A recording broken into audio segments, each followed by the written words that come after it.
A wake-up call? Yeah. Good evening, and my name is Franklin Schaefer, and I'm the CEO of CGFNS International, and I'd like to welcome you on behalf of our board of directors, and I'd also like to welcome you on behalf of our board of governors for CGFNS Alliance. Today is a very special day for us at CGFNS, and for those who have been involved with the Alliance since its inception. And so I'm very honored to have you all here, and we thought the Constitution Center would be a very fitting place. Now, I can't take credit for that. Our staff did. They wanted to have it in Philadelphia since it's going to be relocated to Philadelphia, the new home. But more importantly, what this institution represents. And so that's why you're here today in this institution. And I'd like to really thank someone and ask her to stand up, because it was really her idea. Julia Sedaka, Dr. Julia Sedaka, is our strategist. But it didn't take her long to bend the elbow of our director for the program, Mukul.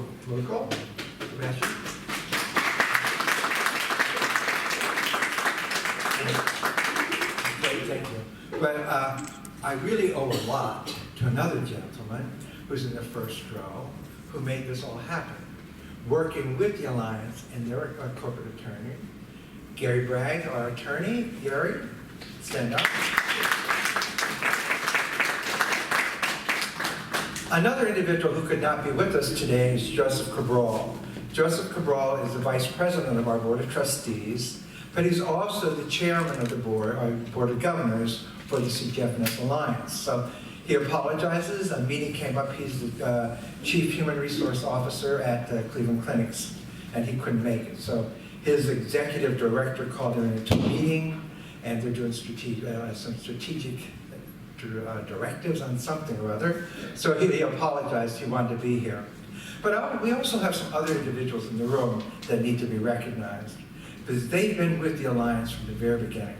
First and foremost, Polly Pittman. Polly, would you mind standing up? Polly was the executive director of the program, and she made it all possible. But she worked with a very unique group of stakeholders.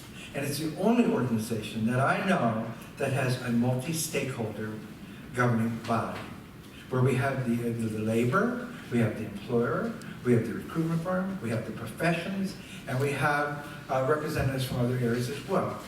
So Polly brought the group together with some very important funding from the MacArthur Foundation.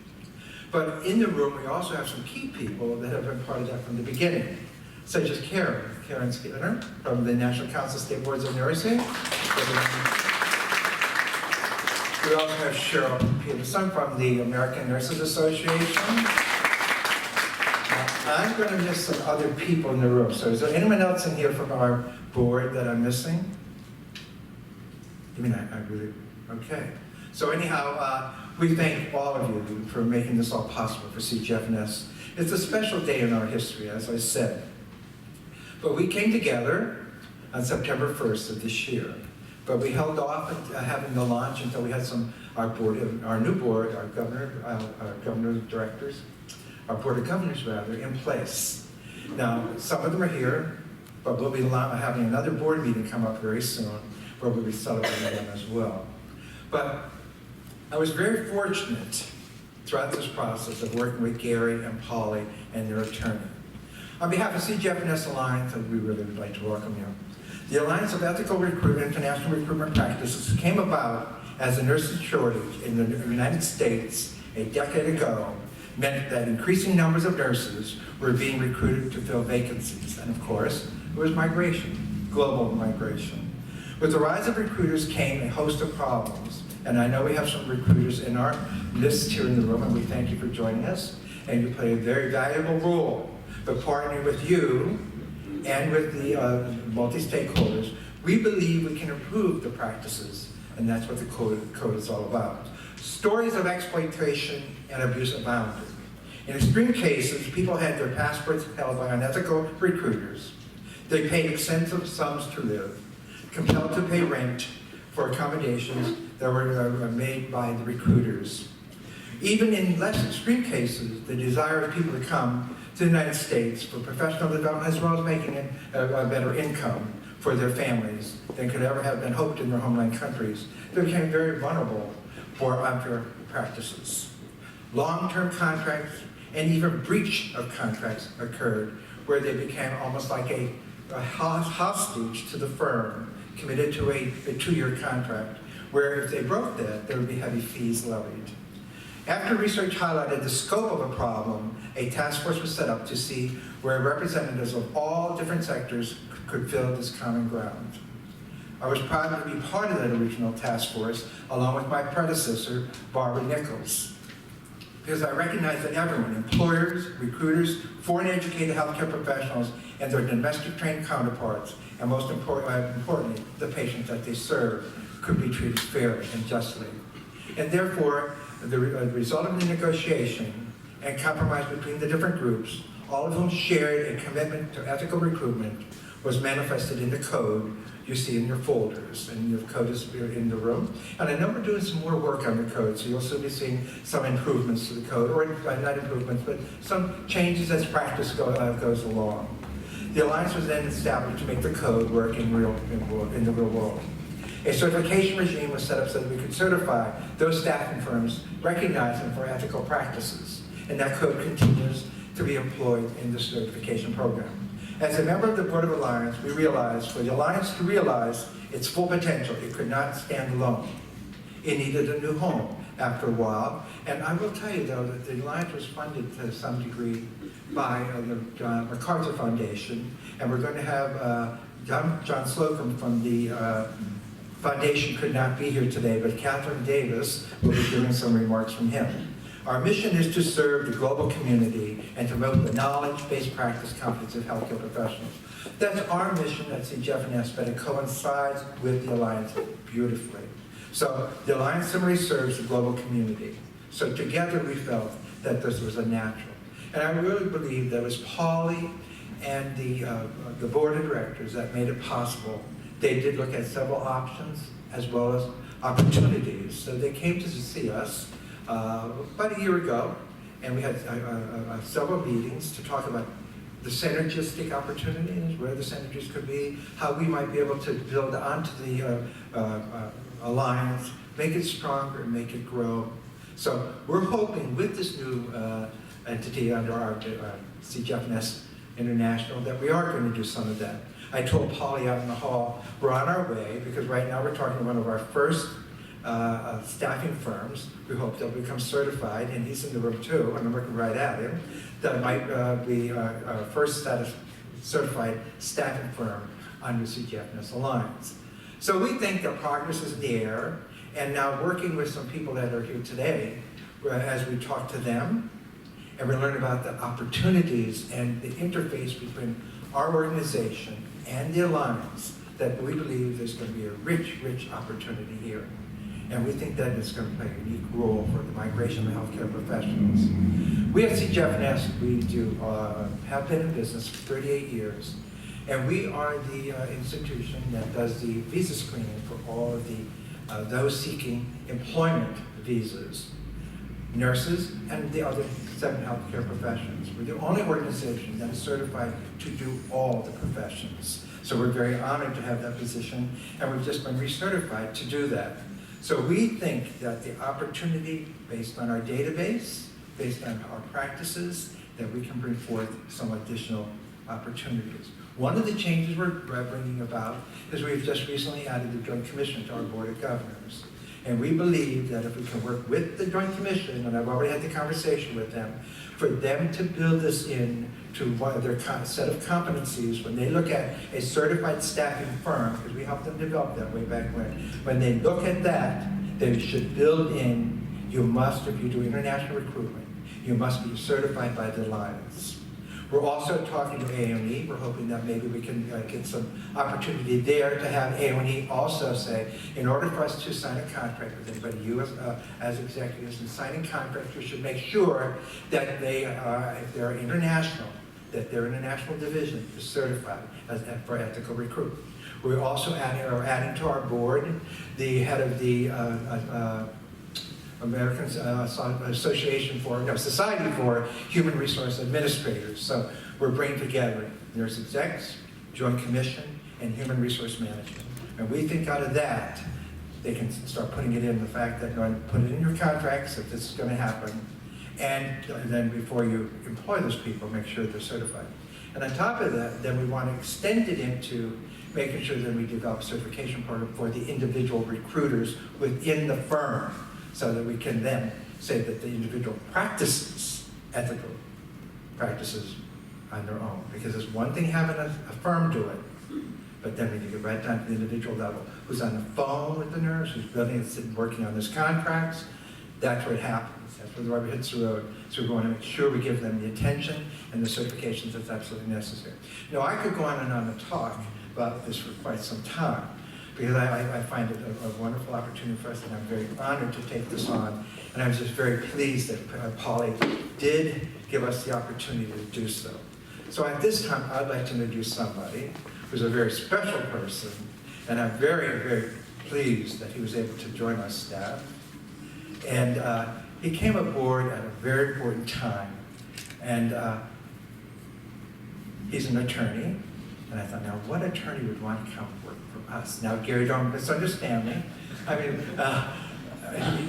so I said, you know, he has his degree from Columbia.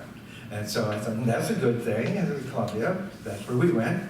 So we had the opportunity through another good alliance, and she's sitting right over in the room here again, and that's Julia Tadaka, because she's friends with her daughter, went to school with Moko. So Moko Bashi came aboard as our director of the alliance, and he's doing wonderful things already. So I'm not going to go on and keep talking about Moko, because I think once he gets up here, you're going to see how good he really is. Moko, join me.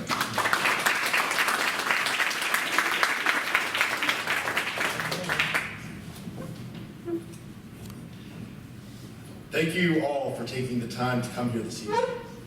It is such a pleasure to be here at the National Constitution Center, talking about another written code, painstakingly developed through deliberations that balance the interests of multiple stakeholders, each with their own set of priorities and a different perspective on what are the most significant issues of the era that need to be addressed and how to effectively address them. Though immigration has always been a fundamental part of the American story, global labor mobility is creating a new set of challenges. Because legal regulation is historically based on the premise of territorial jurisdiction, recruitment across borders often involves uncertainty over who has the legal or practical power to regulate. Even when the will is there, practical enforcement is problematic. Source countries for labor may find themselves unable to meaningfully intervene because of economic, political, or competitive concerns. And the US government has not enacted comprehensive reforms to mitigate many of these problems. In the context of the healthcare sector, that has made the importance of the efforts of the Alliance for Ethical International Recruitment Practices in the United States and the World Health Organization Code globally so important to combating trafficking and exploitation. By establishing a baseline of a regime to ensure ethical recruitment, we protect the rights of migrant workers and the healthcare systems from which they come. By negotiating across different stakeholder groups, we create a standard that can raise the market by sending a signal to employers, purchasers, contractors, and migrants that how people are recruited matters. It matters to patient outcomes and satisfaction and to workforce relations. And the code creates a blueprint for regulatory approaches in the future as well. But it's tough to get the critical mass that is needed for success with a purely voluntary agreement. And that's why the fact that the Alliance is now part of CGFNS is so important. CGFNS is a long-standing mission built over 38 years in credentialing and evaluating healthcare professionals that complements the Alliance well. The Alliance is looking to leverage its relationship with CGFNS to create more incentives for recruiters to get certified. The first of many efforts, I hope, which I'm very proud to announce this evening, is a concierge-style service for certified recruiters when using CGFNS services. Recruiters will now have a direct contact who can inquire about the status of applications and address any issues or concerns quickly. This is just one of the first of many ways the Alliance will enhance the value to recruiters who are willing to take the steps to get certified. The Alliance's success depends on the efforts of many people. The governing board is comprised of members who devote their time and energy to making this effort work. While we're in the process of finalizing the complete new board, I want to thank Corazon Bautista of International Healthcare Corp., Sarah Gabriel from the National Association of Indian Nurses of America, and Michelle Sacco from the Joint Commission for agreeing to serve on the board, and Joe Cabral and Edie Paul for co-chairing this board. I especially want to thank Karen Skinner from the National Council of State Boards of Nursing, and Cheryl Peterson from the American Nurses Association, who have been long-standing Alliance supporters who will shepherd this organization through its next chapter by serving on the Alliance Governing Board, and who's made the special effort to travel here and be part of this celebration, so thank you. I want to thank Dr. Franklin Schaefer for having a compelling vision for the Alliance and what it can do together with CGFNS. And finally, I want to thank my next speaker, Dr. Patricia Pittman, who saw something wrong in her research and figured out what could be done about it. She has dedicated so much time and energy into groundbreaking research in migration and recruitment issues affecting healthcare professionals, building the Alliance, laying the foundation for its promising future, and providing me the guidance to succeed in taking this organization forward to address emerging challenges in labor recruitment. Thank you, Dr. Pittman, and she's up next. Thank you.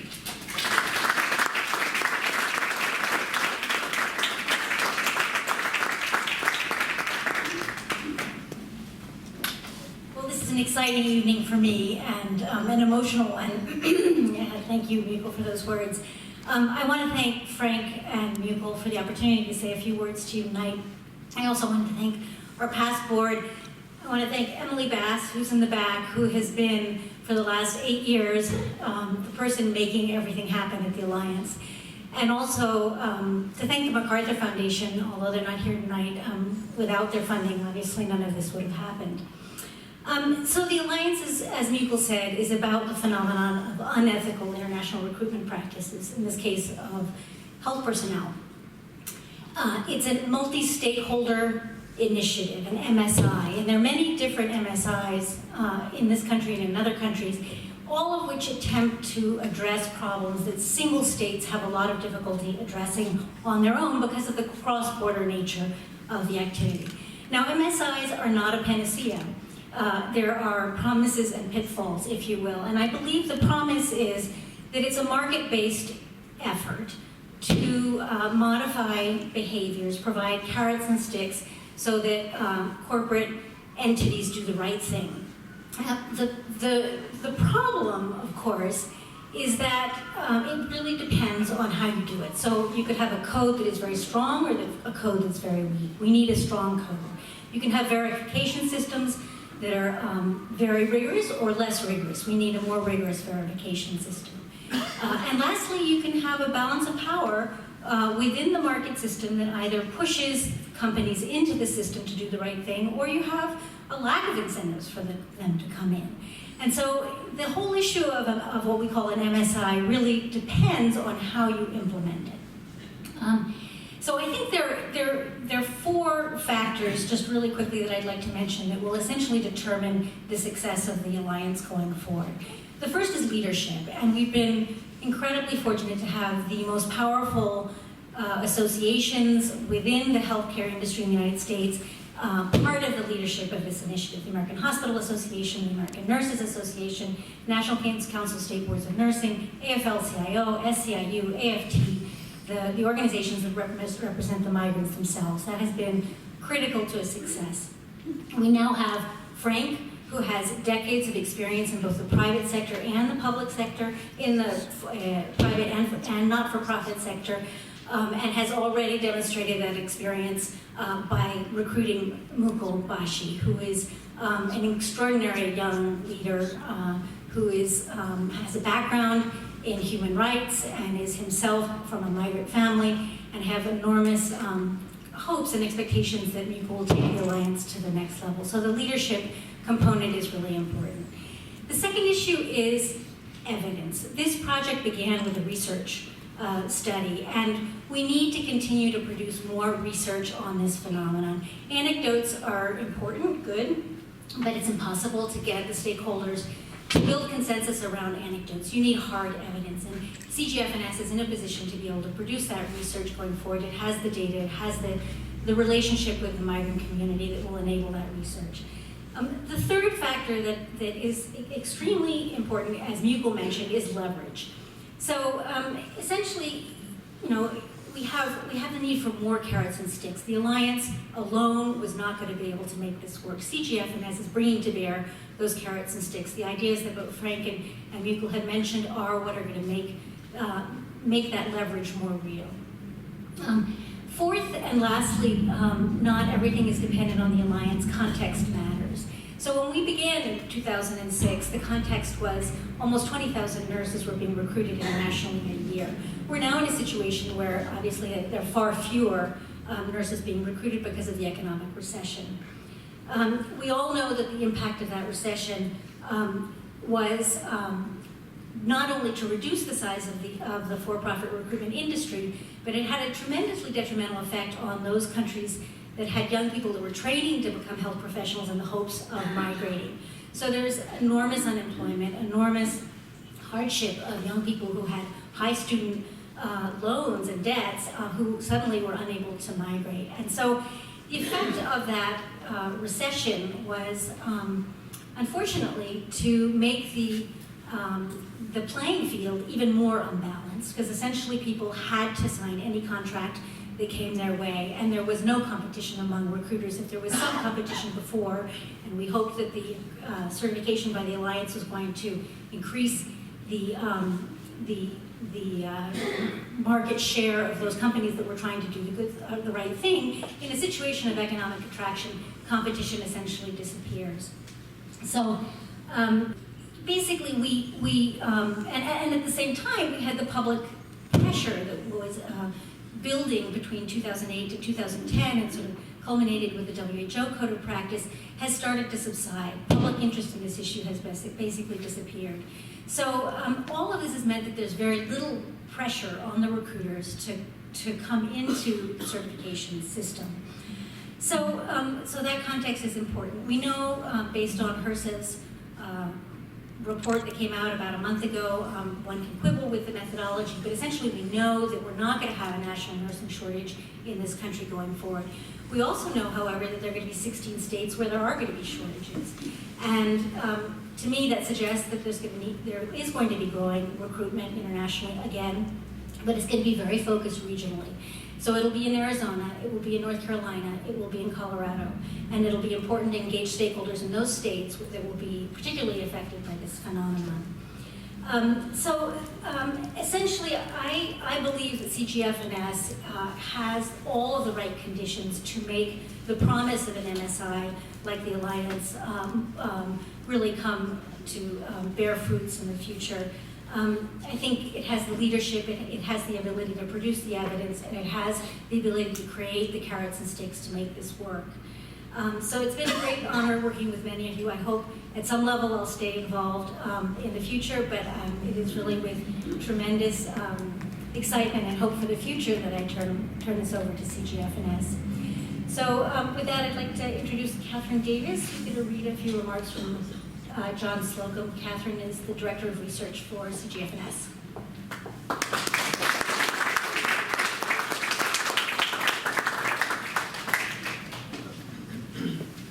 Okay, so these are the remarks of John Slocum, who is the Director of the Migration Program Area at the John D. and Catherine T. MacArthur Foundation. On behalf of the John D. and Catherine T. MacArthur Foundation, I would like to extend my congratulations and sincere best wishes for the success of this new partnership between CGFNS and the Alliance for Ethical International Recruitment Practices. The MacArthur Foundation has been a long-time supporter of the Alliance and the work that preceded it, having provided more than $1 million in grant support since 2006. In that year, the Foundation provided its first grant to Academy Health for a project to examine international recruitment practices in the field of nursing.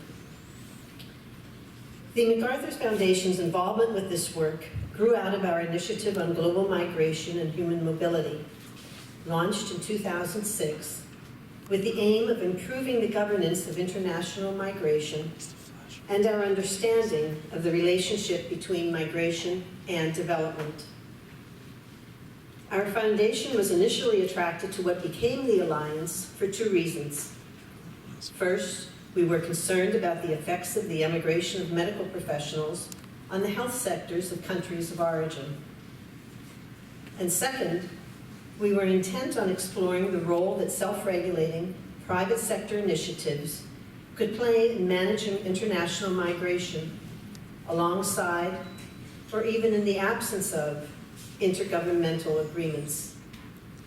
My former colleague, Milena Novi-Marks, then a program officer at MacArthur, played a critical role in MacArthur's engagement. Milena was a steadfast proponent of this work, and she deserves special mention today. The Alliance owes so much of its success to the remarkable leadership of Patricia Pittman, who guided a thoughtful and inclusive multi-stakeholder process that developed and launched the Voluntary Code of Conduct for Ethical Treatment of Foreign Educated Health Professionals to the United States. This path-breaking and influential work has inspired other initiatives and brought new energy into efforts to improve conditions for migrant workers across a range of sectors. Today, the Foundation honors the vision and work of Polly and the Alliance. We salute CGFNS and its leader, Franklin Schaefer, for providing the Alliance with a new home and prospects for significantly greater impact. And we wish Mukul Bakshi all the best as he leads the Alliance into this exciting new phase.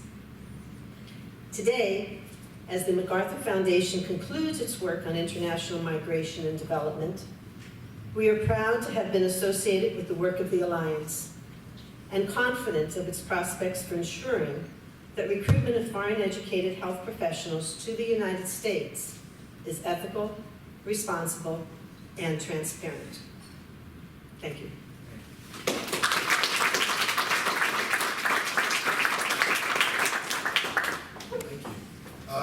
Wanted to start with our speaker panel. We're so lucky and fortunate to have some phenomenal speakers who are going to share a variety of perspectives with us tonight. The first one is Lila Matthew. She has a personal experience as a foreign educated nurse and is the local chapter president of the National Association of Indian Nurses of America. Let's give her a warm welcome. Thank you.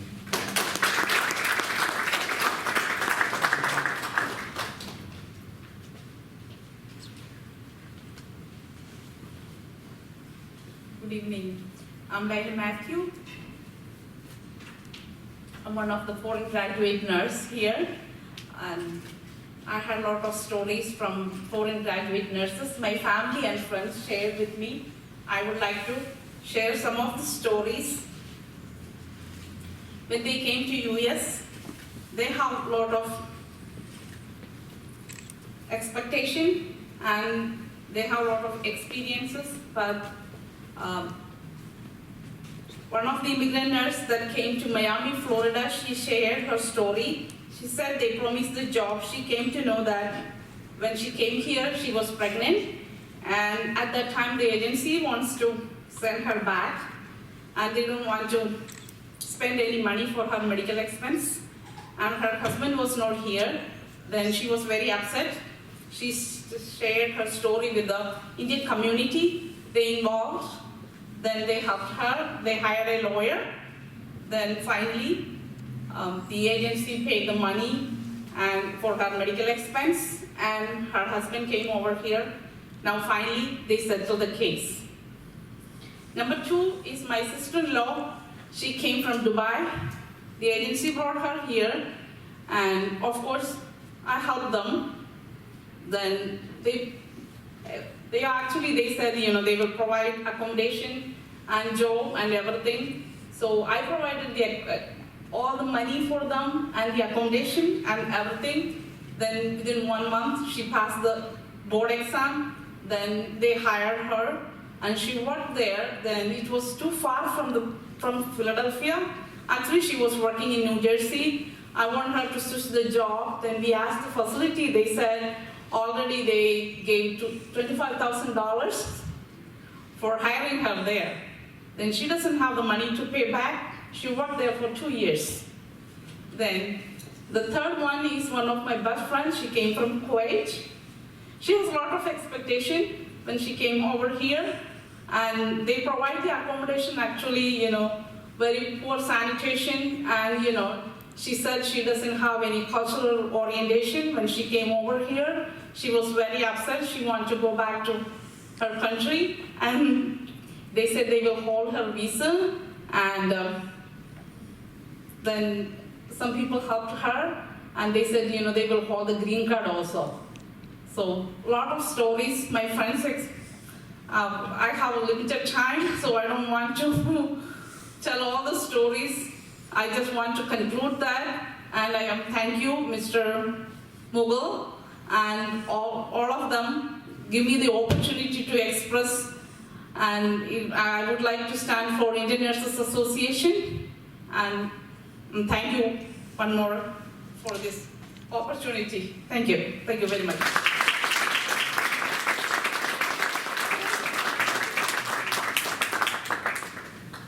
Thank you, Lila. I know in the room we have some other foreign educated nurses. Would you mind standing up?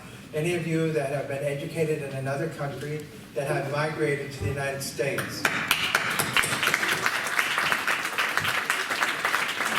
Thank you very much.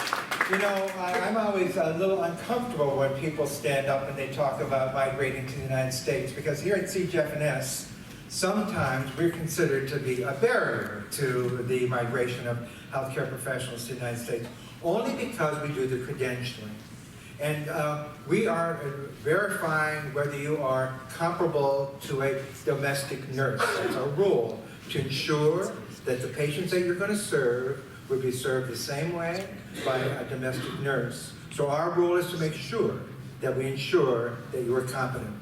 Now, along that process, we depend totally on documents that are primary source. And frequently what I hear is that I sent the document in, my school told me they sent it, so on and so forth. But invariably we don't always get those documents in a timely way. So it drags the process out long. And sometimes the foreign educated nurse gets very frustrated with us. And especially if English is not the first language.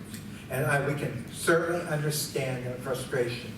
And hopefully within the next 3 months, our customer care department will be able to have a face-to-face contact with our customers wherever they are across the world by having video conferencing on their telephone, so that our staff of professionals will visualize whoever wants to come in and be seen and talk directly on a video conference phone.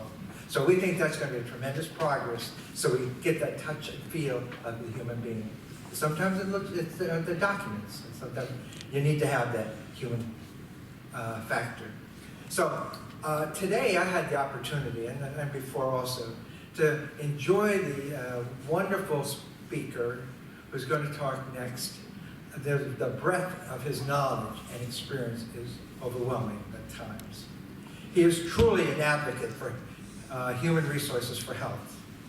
In his position at the World Health, and we're very fortunate to have him here today, both he, David, and Mitch, because they're giving up their time when two of them have to run off to New York, one tonight and one tomorrow morning for a UN conference, high-level conference.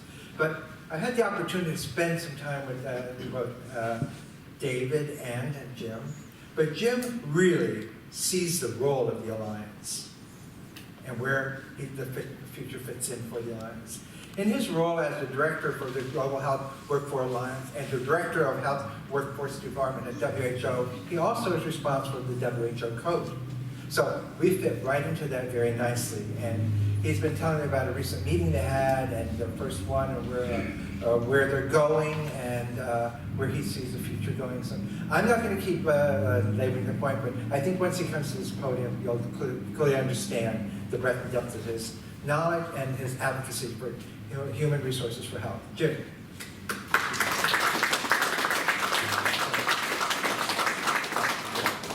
With an introduction like that, you can only go downwards and backwards. So let's lower expectations immediately. But thank you very much, Franklin. It's an absolute pleasure and a privilege to be with you here this evening in such a great location. My knowledge of Philadelphia, the invitation to come here, I thought, oh, fantastic, fantastic, Philadelphia, always wanted to go. As a 10-year-old boy, my knowledge of Philadelphia, Rocky Bilbao. I thought, great, I can run the stairs and wave my arms in the air and everything else. And then later, as through high school, to actually look at American politics and the understanding of American politics. So I've been able to do both in terms of my exposure to the movies and to the reality of the whole engagement with US politics and the Liberty Bell and the history, rich history of Philadelphia. So thank you very much for the invitation. I wanted to briefly talk to you about a couple of points which have already been referenced in the earlier remarks. First on the labour mobility and the issue of migration, and then on the code of practice, and then thirdly on the role of the Alliance. Franklin did say it's a discussion, it's a panel, you don't need to prepare anything, so this is making up as I'm going along, but hopefully it's useful. Labour mobility. The issue that we discussed in terms of the impact of employment opportunities and recession and what that actually means to the world is something that we're looking at in real depth at the moment in WHO. In May last year, the World Health Assembly requested the Director General, Margaret Chan, to prepare a global strategy on the health workforce to run for the period 2016 to 2030. And that this should be aligned with some of the discussions which I'll be participating in tomorrow in New York on the goals and targets of the Sustainable Development Goals. Now, we've had the Millennium Development Goals for the last 15 years, and now we go into a new generation of thinking on health and population and development. But it's not just the health goal. We have 17 new goals with in the region of 170 new targets included. And included in the language there is discussion on employment, on education, on the decent right to work, on gender, and these all have an impact on the discussion we're here today around how human beings are looking at their optimal choices for their own career decisions, their own career pathways, and how we ensure with a growing labour mobility that we're making our utmost best to protect the individual and ensure appropriate ethical practice. The origins of some of these discussions go back to an era of the Millennium Development Goals in 2002-2004, where there was a joint learning initiative on human resources for health.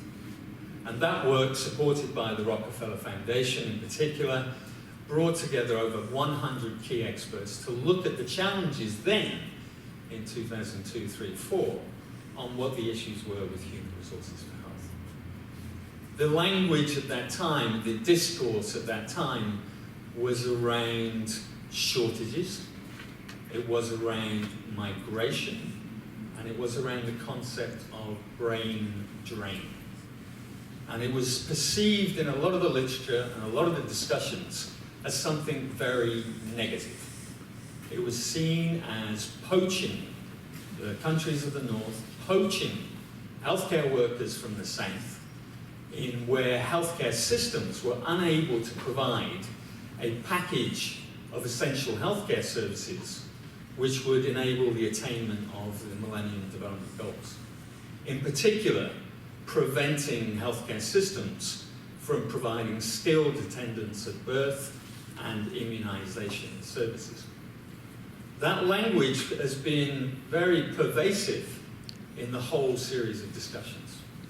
And in 2004, the World Health Assembly requested then the Director General to prepare a code or look at an instrument for the ethical recruitment of international healthcare personnel. That precipitated some of the discussions on the Commonwealth Code of Practice, the Pacific Code of Practice, the American equivalent in 2008, First looking at nurses, but then extending to all foreign healthcare professionals, foreign trained healthcare professionals. And then the WHO Global Code of Practice in 2010. But today's labour market, today's labour mobility is changing. The Sustainable Development Goals have raised the bar. The language today in 2015, and for the next 10 to 15 years, is around universal health coverage. It's around universal access to sexual and reproductive health care. These 100% targets to ensure that all people obtain quality health care when needed for the world, whether rich or poor, in the north or the south, from a vulnerable group or from a rural area or from an urban area. That's the new language that we're looking at. It's not just a basic package of care, it's a universal entitlement to the principles of quality healthcare. At the same time, we've got zero targets being discussed. What are they? These are the new aspirations to end preventable maternal mortality, to end newborn mortality, to end HIV/AIDS in a generation, to wipe out malaria and TB. All these new ambitions in our development thinking, and this time at a global level, not just for the low and middle income countries, and a partnership approach to take that forward. So we're asking the question, what's the impact of these targets on the global health workforce? How do we provide a healthcare workforce which will ensure this is taken forward? What we're seeing in the new data, and this is new data from the OECD, from the World Bank, and from WHO, we can anticipate that there will be 45 million more jobs created in the healthcare sector in the next 15 years. 45 million jobs. The demand for those jobs are coming from upper middle income countries and high income countries. America, Canada, Brazil, Mexico, India, China. If you look just at some great new data published actually in the New York Times a couple of weeks ago. In 1980, there were 1.4 million healthcare professionals in the United States earning a middle-class wage. In 2015, that number has rocketed to over 4.5 million. It is an employment sector which aids economic growth as well as providing healthcare services. It is an employment sector that has a significant impact on communities, the way healthcare services are delivered, and the principles of universality, of universal health coverage. It's a growing market. And America's market will grow again. You mentioned about potential shortages in some of the states. Your market is projected to grow again considerably. And if I look at the evidence in terms of the future of nursing, if I look at the evidence in terms of the other healthcare professionals, at the moment, education supply is not keeping pace with that economic demand. Not only the education supply, but the faculty in terms of their ability to train the future healthcare professionals. So we can anticipate that America will continue to be offering global opportunities to many more foreign trained health professionals in the next 10 to 15 years. We can also see this in many other countries.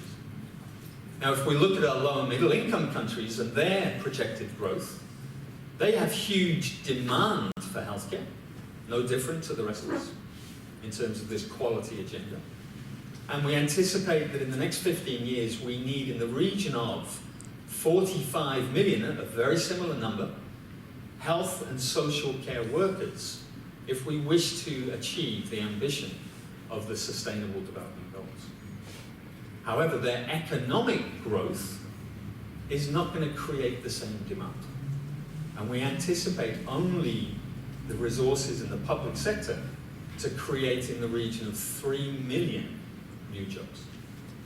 So we're going to see low and middle income countries going backwards in respect of their population need as against the capacity to create employment. And what we're at WHO are looking at the moment is that this global labour market requires a global solution. We cannot continue to allow the ideology of a free market and the principles of a free market and market failures or success to dominate the thinking. We actually need to be doing what you're doing here today, to actually look at the appropriate partnership and stakeholders and engagement, to have ethical appreciation of the issues, and ensure the right approach to give people an opportunity, but at the same time recognizing and mitigating the negative impacts of this. So that's the challenge that we need to look at. We're at the stage now where the WHO Code of Practice is 5 years old. It was eventually passed, even after the original discussions from 2002, in 2010. And it called for regular reporting every 3 years by member states on what they were doing to implement the principles of this. And we've got a few attorneys in the room. The instrument at WHO is a voluntary code. That was decided in the very first discussion by member states. It was not to be a legal determination, it was a voluntary code. And that stuck with it throughout its whole period of gestation. But it has got reporting requirements in it. And therefore, a legal opinion is that this becomes a soft law in terms of the application of it, because member states are obliged to report on progress every 3 years. Also, we have the 5-year review. And the meeting that Franklin mentioned a little earlier last week was the first meeting of an expert advisory group convened by the Director General, Margaret Chan, to review the relevance of the code today and for the next forward period, the next 5 to 10 years, and its effectiveness. Now, the relevance, as I've just mentioned earlier, and what you're here discussing today, is still a very relevant issue. We need to understand global labour mobility and the impact on different partners and organisations. We need to understand the impact on individual healthcare workers and their families. And we need better research, and definitely we need better evidence. Part of what we were looking at last week in Geneva, with representatives from all WHO regions and those with the institutional memory of the Code of Practice, how it was first established, was how do we measure its effectiveness? What are the criteria to see whether this code is effective? The legal advisor, the legal counsel, who'd worked originally with the code, said there are 3 different ways to look at legal effectiveness. But the best one is to look at behavioral change. Because the principles of the code, the WHO code, and the principles here of the US code are about influencing behavior, to actually meet good practice, to set the benchmarks ever higher and say this is the peer review that we anticipate. This is what your peers and the excellence will be required to demonstrate good practice. And through that, to encourage, through different multi-stakeholder relationships, an appropriate behavioral practice. So we're looking at how we measure behavioral change. The opportunity is coming up now because the second round of member state reporting is due in the period from last week until the end of July. And I was very encouraged to see Rear Admiral Kerry Page Nestler appointed as the national focal point for the United States to engage with the WHO on presenting a report to the WHO this year on what America is doing and what their contribution is to behavioral change. And this is where I see the role of the Alliance, a perfect opportunity to engage in this process. In the first round of national reporting, it was only member states that were invited to participate. I took over in July of this year and looked at the reporting instrument before it was published last week and said, what opportunity did we actually get to encourage other stakeholders? The Code of Practice is not just for member states. It is for all partners engaged in the process.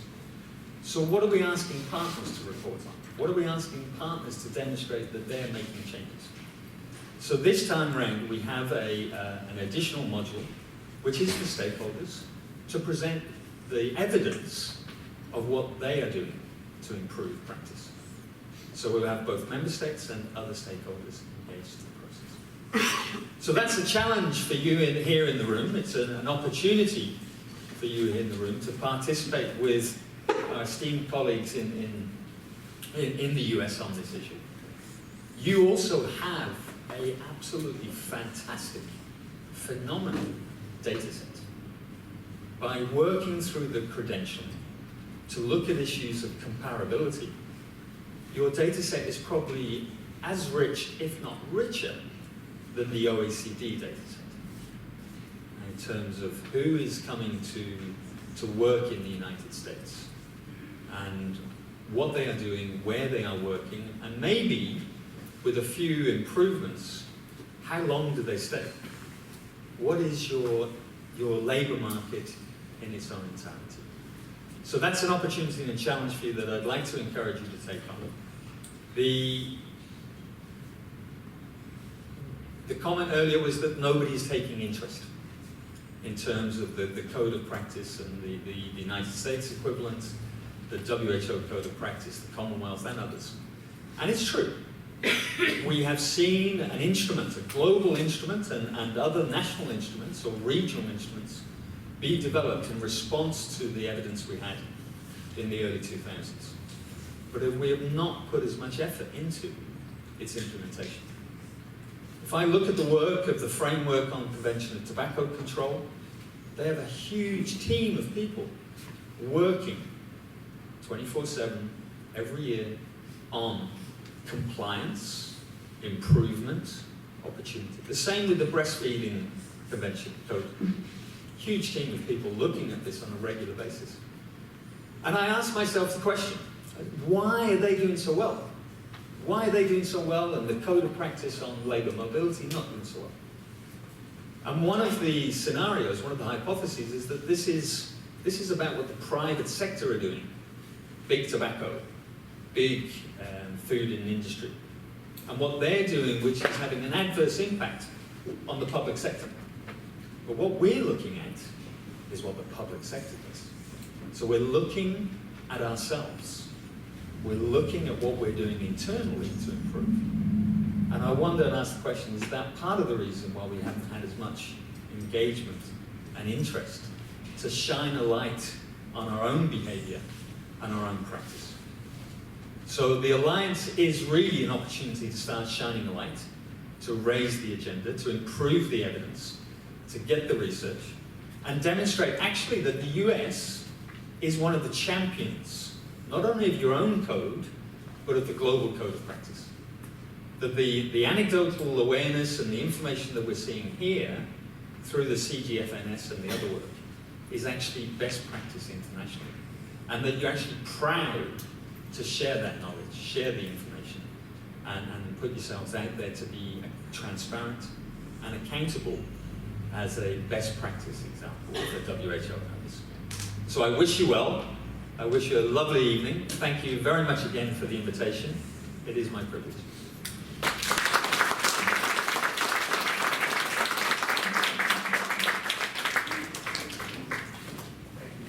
Thank you very, very much. Well, did you hear those opportunities? Yeah. Did you hear what's going to happen with the workforce? Not just here in the United States, but globally. I think there are wonderful opportunities for all of us.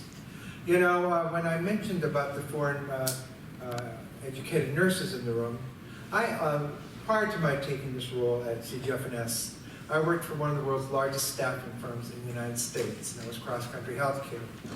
And I think sometimes we as staffing firms are not always given the right total image, because sometimes we've created a negative image on staffing. But for those who opt to participate in the Alliance, I think that gives them a foot ahead or a better positioning. But in this room, we have several people that are among and run a very good staffing firm. Bill, who I worked with previously, and we also have, come on, back here, who's her boss, Sherry's been on the board for some time of the Alliance. And I also worked with her at Cross Country Healthcare. So we have some very good exemplary staffing firms around the United States. And we think that we're going to give them even more of an opportunity. But we've got to put some teeth in it, because that's why the movement's not there. So I hope that as you leave this room today, you'll not think that staffing firms are necessarily bad, or that foreign educated migrating nurses are negative on our workforce either. Hopefully those myths can be dispelled, and that our Alliance will do a lot to move that along, both stakeholders and working with our professional associations. But, you know, as Jim talked about that, I also had the opportunity for several years now, since I've been at CGFNS, to work with another very, very special friend of mine, and someone who's been moving nursing around the globe since he came to ICN, the International Council of Nurses, in 2005 as director of the regulatory body. But Dr. David Benton has been the Chief Executive Officer at the ICN, International Council of Nurses, since 2008. So we're very fortunate to have him here today. And it's through David that we became increasingly aware of Jim and his new role through our International Center on Nurse Migration, which is a partnership between the CGFNS and the International Council of Nurses. So we're very fortunate to have a unique relationship with the International Council of Nurses, but more importantly, to be able to call David a friend. David Benton.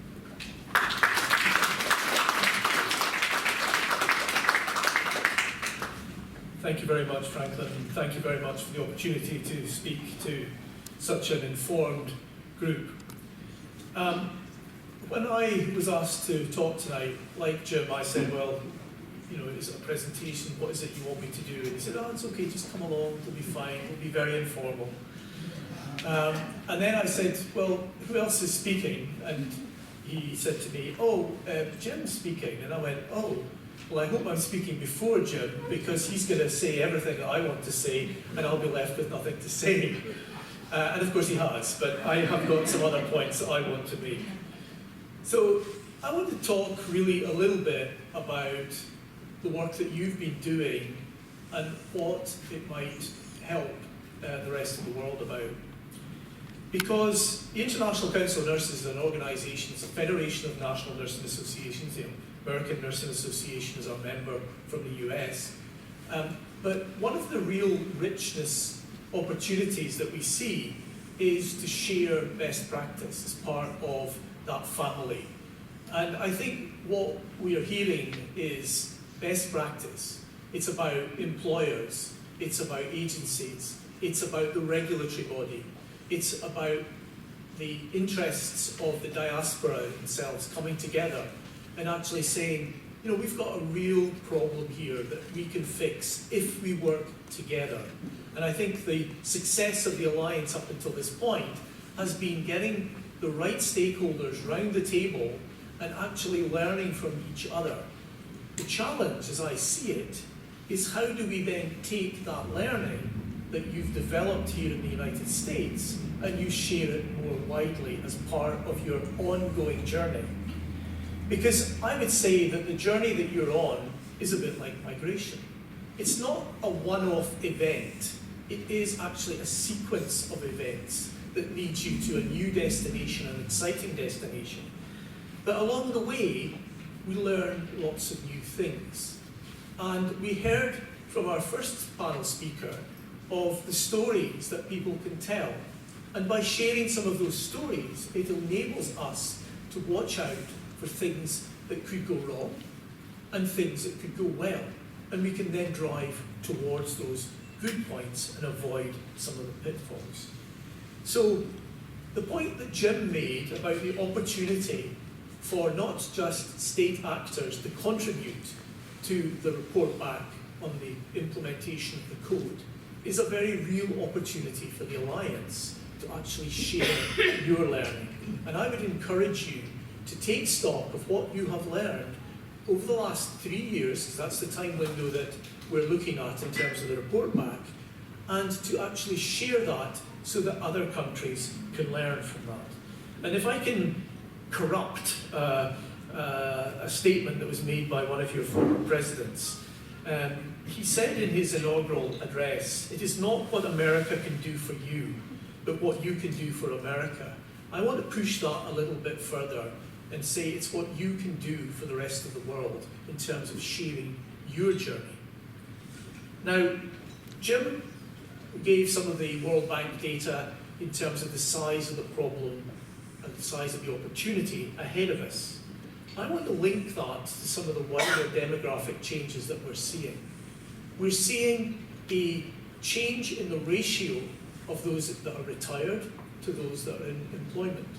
And that is a major shift that's going to occur in our lifetimes. It's not something that's going to happen in another 100 years. I was in Portugal at the end of last week, and I was looking at some of their data. And in Portugal, since 2008, there's been a 14% reduction in their birth rate. Their economy collapsed, so they were encouraging their young to move abroad, to earn money, to lift themselves out of unemployment. And by 2020, 1 in every 4 persons in Portugal is going to be retired. And by 2047, it's going to be more than half of the population. So Portugal is just one example of the seismic shifts that's going to take place in the population demographic. And as part of that, we will start to see the issue of migration coming to the fore.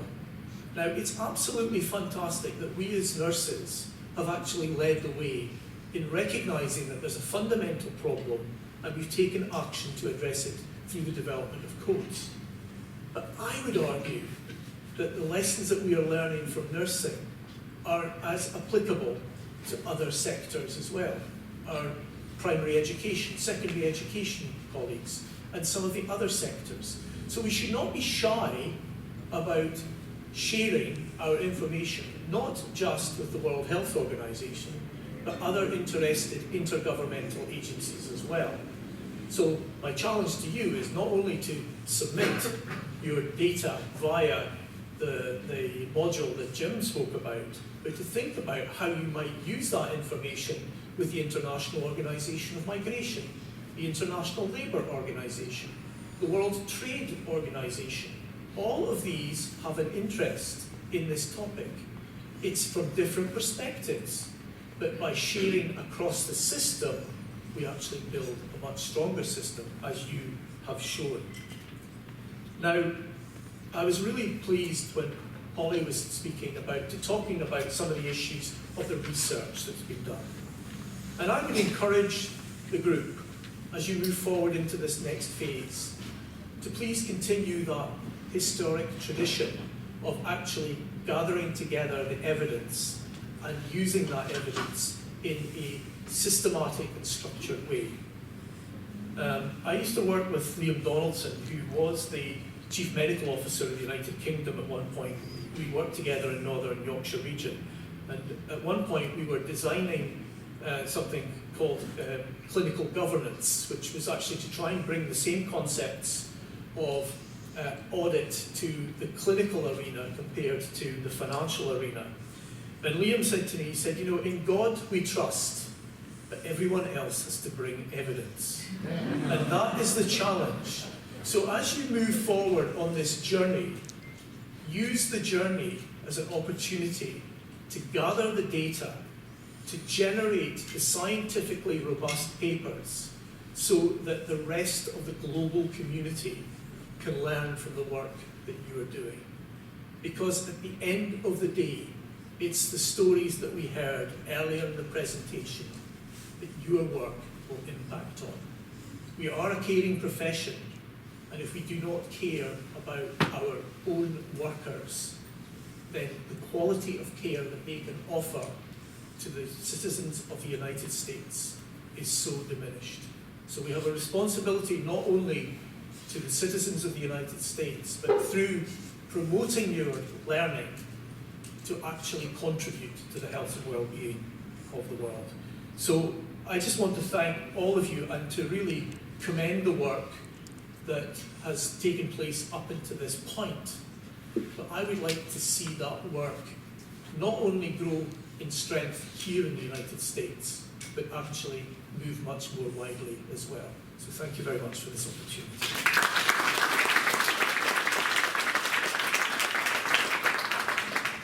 Thank you very much.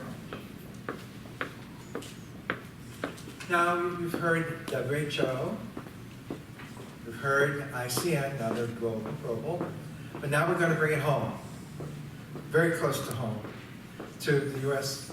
and what we do in global affairs. On your program, some of you might have seen Jimmy Colker, who was originally on the program, but Jimmy was unable to attend today, and he wanted to very badly, and he called and he said that I regret that I can't, but I'd really like to have someone who represents me on many occasions and really gets the message very clearly. And he's our Deputy Director of U.S. Global Affairs. That's Mitch Wolf. And so, Mitch, I really appreciate the fact that you were able to come up here with us today. And everything that we've been hearing about your work is phenomenal, and what you're doing with Jimmy and the team there. And hopefully that we'll get to work with you closer over time. So, Mitch, pleasure. Thank you.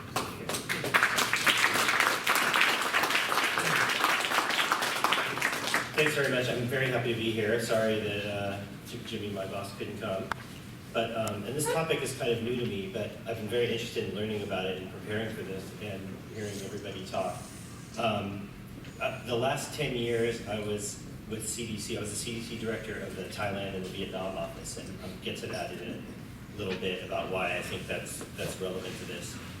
I'm going to talk to you a little bit about the U.S. government perspective and the Department of Health and Human Services, and I realize I'm one of the last people between you and the bar, and I'm not going to talk very long. A couple words about our office. So we're the Office of Global Affairs in the Department of Health and Human Services, and our office is kind of the lead in global health and international matters from a diplomatic perspective, and we represent the Secretary and HHS in a lot of international venues, and we're also the lead HHS entity that has responsibility for dealing with the World Health Organization. We spend a lot of time working with WHO. When the U.S. and the member states voted to pass the WHO Global Code of Practice in 2010, the U.S. made a commitment to uphold the spirit and the principles of the code, and we are continuing our support of the Global Code and its implementation.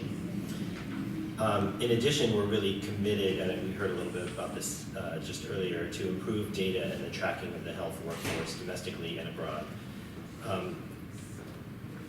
To implement the Global Code, the U.S. has been working not only with other countries globally, but within the U.S. With other stakeholders that have an interest in this topic, in international health worker migration. And I wanted to just spend a few minutes to share our experiences on implementation of the code and to touch on some unique United States circumstances. So we designated a U.S. national authority for the code. Its leadership is joint between HRSA and Office of Global Affairs, but like you said, Carrie Nestler is our lead, and I think that's very appropriate as she's doing a great job. HRSA provides national leadership program resources and services needed to improve access to culturally competent and quality healthcare. As the national authority, HRSA has taken the lead on coordinating the various U.S. partners' efforts around data collection and submitted to WHO the first report on the Global Code. U.S. was one of only 51 member states of the 194 that responded to the 2012 call for national reports.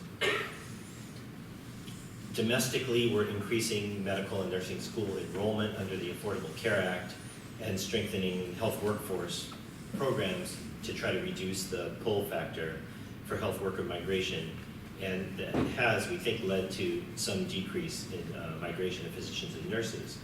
We're also addressing distribution problems through some programs such as the National Health Service Corps, so that by 2015, nearly 18,000 new primary care physicians will be working in underserved areas, through this program, the National Health Service Corps is a loan repayment program for primary care practitioners. And we've seen 6,000 new healthcare workers providing care in underserved areas already through the National Health Service Corps since the implementation of the Affordable Care Act.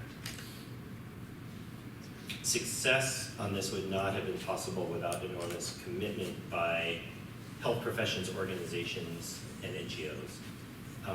So your work is critically important, and we think that the private sector really has the main role in this, and government can provide some supporting role.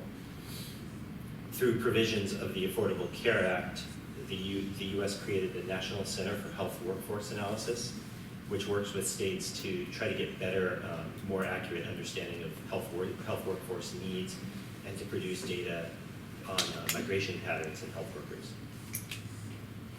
Due to some unique challenges in the U.S., the data is actually hard to come by, but we have some interesting preliminary findings based on some sources. It appears that migration, has decreased somewhat, possibly due to lingering impacts of the recession. Whether the code itself was a causative factor in the decline, it's certainly provided a renewed push to consider health workforce supply as a global issue, and is really on our radar in the federal government. It's very important that we continue to partner very closely with the WHO. We're pleased that WHO has convened an expert advisory group to facilitate the review of the relevance and effectiveness of the code, and we are committed to taking part in that from the U.S. We support fostering open discussion both internationally and domestically on the ways the global code can help lay the groundwork for a better distribution of the workforce. And in the context of universal coverage, the U.S. Strongly supports the code.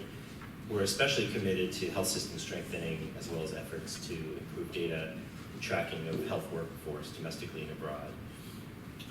We believe that all member states, including and maybe especially high-income countries, have to continue to work through international organizations such as WHO to address the health workforce capacity issues. Civil society must be considered as a partner and really be in the lead, and as I said, government really needs to assist and look for ways that we can help with non-government as the lead. On a personal note, I spent the last 10 years in Vietnam and Thailand and was able to see how, important the, high capacity health workforce is for research and for clinical care. And, there's a balance between building capacity abroad and providing the technical assistance and collaboration, and then the U.S., having thoughtful, fair practices to attract health workers. And so I'm very happy to see organizations like this that are thinking about how to do that ethically and reasonably. We strongly believe that the U.S. needs to offer good professional opportunities and then balanced with the country needs. And so I'm looking forward to kind of keeping track and seeing how this goes, and we are committed to supporting you however you can, and hope that you'll let us know how that goes. So thank you very much, and good luck.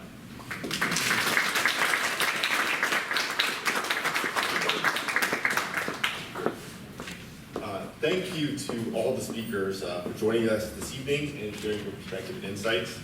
But most importantly, thank you for your tireless dedication to addressing the critical issues at the intersection of healthcare and the professionals who serve as providers. Thank you to all of you for coming to this beautiful venue to join us in this celebration, and for the work many of you do in different areas with the goals of developing a well-trained and well-treated workforce in healthcare and other sectors as well. Finally, I want to acknowledge and thank Daniel DeJesus for playing the cello for our enjoyment prior to this panel and at the reception to follow. Before we get there, though, we do have time for let's give another round of applause for our speakers for coming down. I know they only had a few minutes to address very complicated and complex topics, so did want to make time for one or two questions if anybody in the audience had questions for any of our panelists.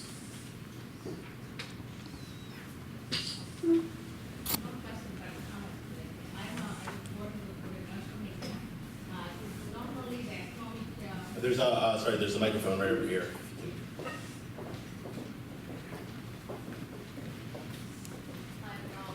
I'm Elizabeth Simon from New York. I'm a dean of nursing from one of the small colleges there.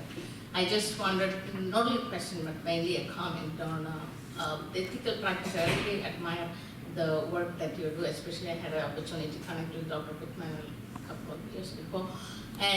But then I was recruited from Saudi Arabia to United States. I know my friend discussed it, but I really wanted to make a positive note about the recruitment practice of the United States. I came from Saudi Arabia actually. So if you know, if you're from the Middle East, that was one incentive for me to come here. That this is one of the most, one of the countries who uphold ethical practice in a high standard. Because I came from Middle East to here, I really wanted to say that even though there are isolated one or two incidences you may have from staffing, but United States, I thank God for what the principle that we stand for. And I came mainly, not for economic reason, but mainly for professional development, and the country gave me an opportunity to study, excel here, did 3 master's degree and a PhD, and then I'm in academia for 18 years, and I'm outlaw. Now, because of the India-US connection, I have an opportunity to go to India and teach there in a Fulbright scholarship also. I'm going in this semester. So I'm really glad for this, because what you say is doing, and if you have come from other countries like Middle East, you know the difference, right? So even in spite of even little incidents like how we uphold the high standard, how human beings are cared for, the humanitarian base, I wonder.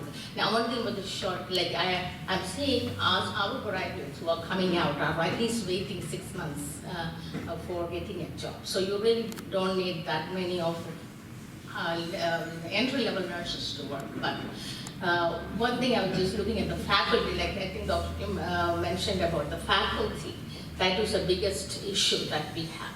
You know, I myself get a lot of invitation to come and join another college and with another, increased salary, but I have my commitment to what I'm doing. But then we have a real faculty shortage that you are having, mainly because we don't have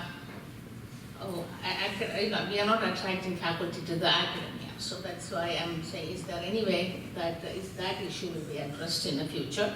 And I thank you. I drove all the way here to see what is going on here in New York City. And thank you for the time. Sorry, I'm long. Thank you. I think we have time for one more question. If anybody else has a question, please come up to the microphone. I can speak.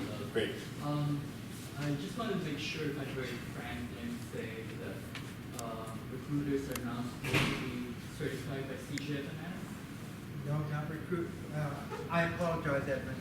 No, not recruiters per se, but those who apply to go through the Alliance for their ethical practices for international recruitment can apply voluntarily to become certified. So at this point, it's only voluntary. So Absolutely. people from different countries who are applying to certain recruiters who may not have gone through the Alliance may not be aware of what your initiatives are.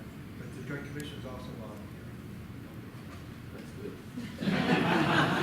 Thank you. Well, thank you all again for coming to this event. Please stay and enjoy some hors d'oeuvres and cocktails. Thanks.